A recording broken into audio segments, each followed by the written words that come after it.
everybody. Today's video is about what exactly is reactive attachment disorder and what causes reactive attachment disorder. I'm in a different room. I'm actually using my daughter's bedroom for a minute because it's nice and quiet. What exactly is reactive attachment disorder? According to the DSM-5, it's a stressor-related disorder, and its cause is social neglect during childhood and a lack of adequate caregiving. And the criteria is withdrawn behavior toward their caregiver, doesn't seek comfort or respond to comfort, minimal responsiveness to others, a limited positive affect, that's their face and how they keep their face.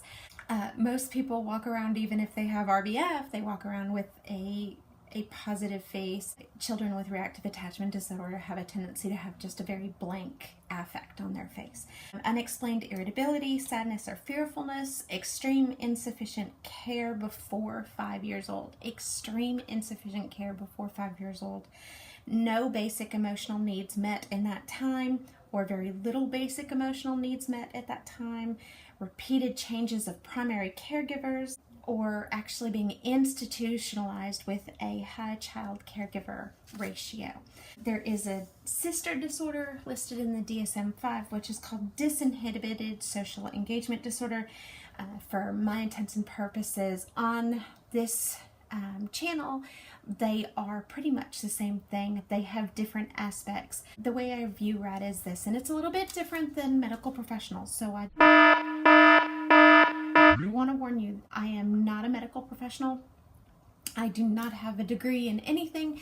This is not a channel where you are getting medical advice, okay?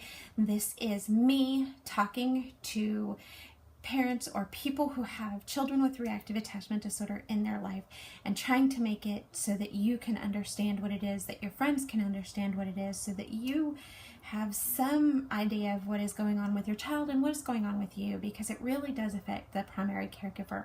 Okay, so disinhibited social engagement disorder and reactive attachment disorder, to me they are two disorders on the same spectrum, almost like an autism spectrum. However, reactive attachment disorder, they don't just have the x-axis, it's got the y-axis. I may have done that wrong. I really believe that there are severity in behaviors, and then there's also this other axis, which is how it affects the child and their caregivers.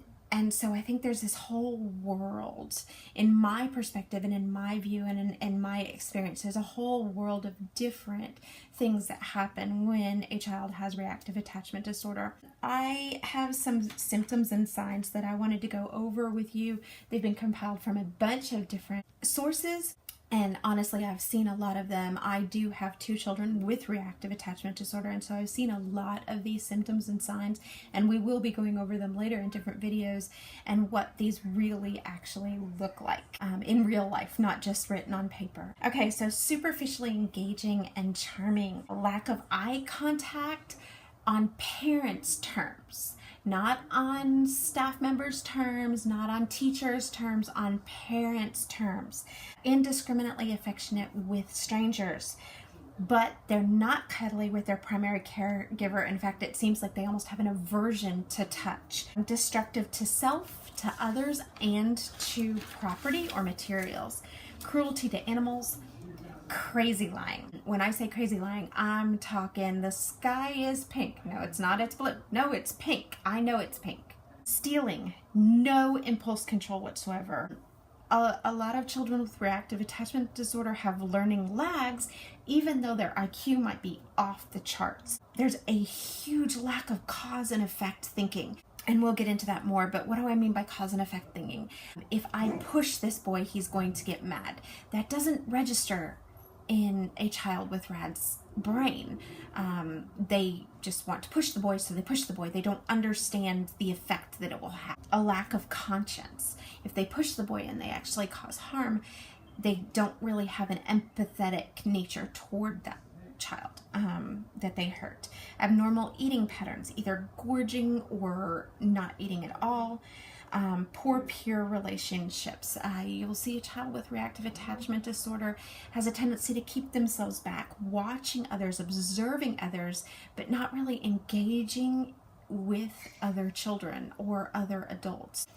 preoccupation with fire, preoccupation with blood, preoccupation with gore, persistent nonsense questions and chatter, inappropriately demanding and clingy, abnormal speech patterns, triangulation between adults that are in their life, false allegations of abuse towards the primary caregiver, presumptive entitlement issues, anger problems, severe tantrums, passive aggressive tantrums. And when I'm saying tantrums, and guys, when I'm talking about these symptoms and signs, a lot of them, you might be going, a lot of kids do that. Yes, a lot of kids do that. But when I'm saying it about a child with reactive attachment disorder, a lot of kids do this, not to this extent.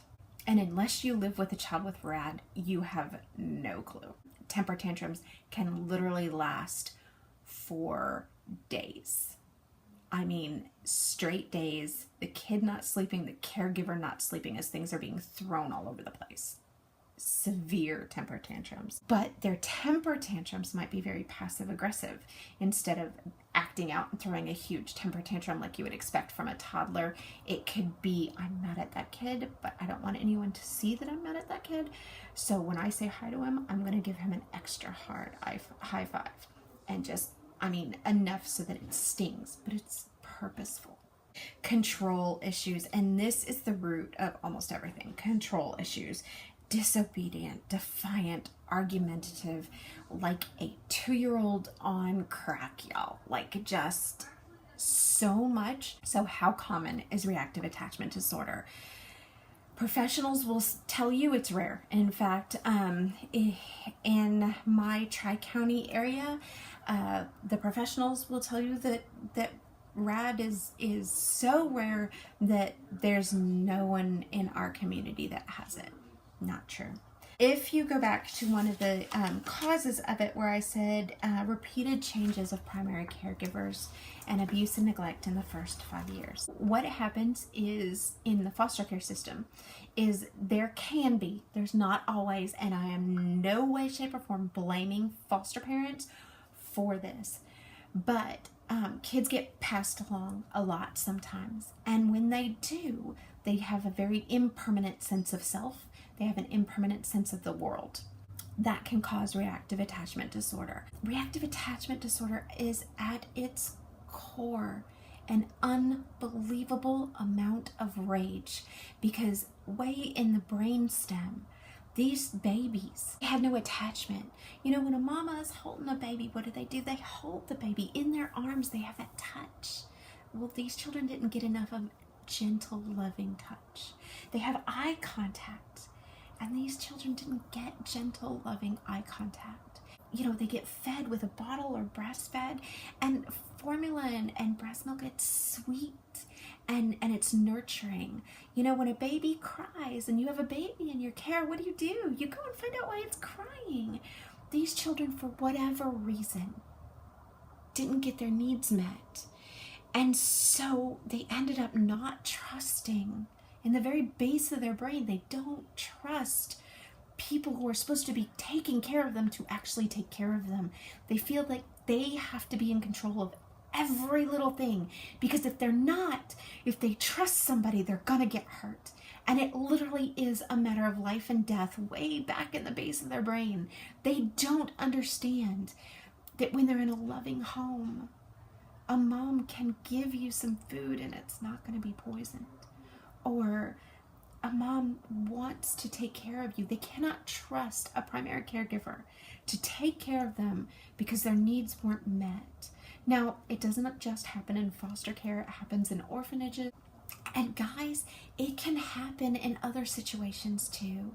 It can happen, not that the mom is at fault, but if a child is in the NICU for a very, very long time and the mom and dad can't be there to hold that baby and have that skin-to-skin contact, if the parents can't be there to take care of that baby, the nurses can't. They can't give the baby the care that they need. They want to. They really, really do. They don't have the time. Not when there's 12 other babies in there and there's only 2 of them and they've got meds and, they've got all this stuff that they've got to do. So it can happen in a lot of different situations. And so I don't want you to think that I'm blaming anyone for situations. And please don't think that I have any hatred for children with R.A.D. I don't. If I did, I wouldn't be doing this. I have nothing but love for them. And I have nothing but love for my children with reactive attachment disorder. But you have to understand them in order for them to heal. And so that's the point. If it's described as extremely rare, but in the United States we have 438,000 children in foster care on any given day. 6% of those have been in foster care for more than 5 years. So chances are those children have not been in the same foster home that entire time for 5 years. Okay, that happens, but it's rare. So that's 26,000 cases, potential cases of reactive attachment disorder per year. And that's just the kids in foster care. And that's just potential. It's not extremely rare. There was a study done in May of 2013, and it's published in the British Journal of Psychiatry. You're more than welcome to go and check that out. It was published in January of this year. That the actual percentage of R.A.D. when studied in a poor urban community was 1.4% of the children they studied had reactive attachment disorder. 1.4%. That's a lot higher than the 0.01% that is quoted, I think is the number that is quoted in a lot of these studies in, or talks in the DSM-5 or by psychologists and psychiatrists. Guys, this is not rare. And I believe with the prevalence of opioids and the more kids that we have that are being neglected and abused, the more kids that we have in foster care, the more kids are going to have reactive attachment disorder. This is going to affect us for a very long time. I've talked to social workers in different states. I've talked to social workers in different areas, and I've talked to therapists in different areas and states. They see this increasing on a regular basis, especially in poor areas where the drug use is one of the only escapes they have.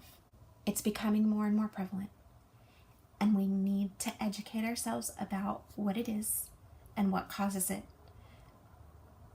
or we're going to be in a lot of trouble, because these kids cannot connect.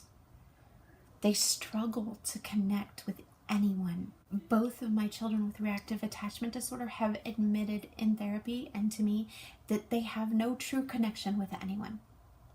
That they watch other kids and they copy what they see other people do because they don't know how they're supposed to act. And they don't have that connection. And my kids have been in my home for over 6 years. And I've done everything that I could to connect with them. It's a serious issue, and we need to get serious about it. Thank you guys for watching. I appreciate it. And I will be having more videos. I'm thinking Tuesdays. New videos will come up every Tuesday.